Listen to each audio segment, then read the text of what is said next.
Okay, so picture this. You're scrolling Zillow late at night, maybe, and you find it. The one, maybe it's that cozy brownstone in Brooklyn, or, I don't know, a beach cottage in Malibu. You start imagining life there. And then poof, it's gone. You think, must have sold fast. But what if it wasn't sold? What if it was banned? Today we're doing a deep dive into something pretty surprising. Zillow's new real estate blacklist. That's right. It sounds dramatic, but it's happening. Zillow has already pulled, I think, over 1,000 listings. 1,000, wow. Yeah, and it's not like the houses weren't real. The issue is the agents behind those listings. We're talking about agents blacklisted by the National Association of Realtors and for pretty serious stuff. Ethics violations, sometimes even flat-out fraud. So Zillow's just cutting them off now. Pretty much. They're blocking them from using the platform. Okay, so that's the immediate hit. Agents off the platform.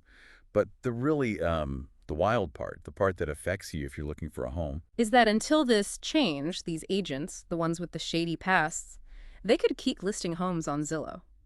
business as usual. And you, the buyer, would have absolutely no idea who you were potentially dealing with, no clue about their history. Exactly. So what triggered this? Why now? Well, it seems like the big push came from a massive lawsuit settlement. Ah, right, the NAR settlement. That was huge. Huge. We're talking $418 million. And the lawsuit really targeted some, let's say, questionable industry practices. Like what specifically? Things like price-fixing commissions agents, basically agreeing to keep fees high, and also agent gatekeeping, making it harder for buyers to see all options or negotiate, hiding the real costs. So that pressure, that lawsuit, essentially forced Zillow's hand. It looks that way. It put immense pressure on the whole industry, and Zillow, being such a major player, had to react. Okay, so the direct result is blacklisted agents are out, their listings. Pulled from Zillow, their influence there, gone. Sounds like a clean sweep. Well, mostly.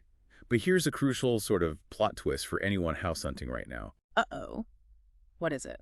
Even though Zillow's taken this step, you could, theoretically, still end up working with one of these blacklisted agents. How? If they're off Zillow. Because Zillow isn't the only game in town, right? There's the multiple listing service, the MLS. That's the big database agents use to share listings. And those blacklisted agents, their listings might still be active on the MLS, which other sites and agents pull from. Zillow's powerful, yeah, but it doesn't control everything. It isn't the law. That's a really important point.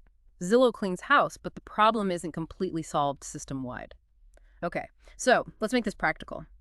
If you're out there looking for a home right now, what does this all mean for you? What should you actually do? It really comes down to due diligence. Now more than ever, first step, research your agent. Don't just take a name and run with it. Google them, I assume. Definitely Google them. Okay. But go further. Use specific tools. Check the Better Business Bureau. See if there are complaints. Realtor.com also has a license lookup feature. And, crucially, check your local or state real estate commission website. They handle licensing and discipline. Okay, so BBB, Realtor.com, lookup, state commission sites. Right. And cross-check. See if their name pops up with any complaints, suspensions, any disciplinary actions. It's public record, usually. Got it. And finally, maybe the most important thing, ask questions. Talk to the agent. Get a feel for them.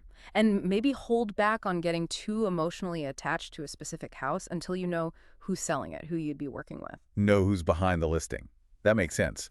This feels especially relevant for, younger buyers, Gen Z, maybe even Gen Alpha eventually, trying to get into this really tough housing market. It really is. It's about adding a layer of protection and maybe, just maybe, pushing for more transparency overall. Yeah, giving buyers more power, more information. Exactly. Zillow's move, this blacklist, it might just be the start of peeling back the layers in an industry that's, kept a lot hidden for a long time. It really makes you think, doesn't it? How platforms like Zillow might keep pushing these traditional industries towards greater accountability. Where does trust come from in the future?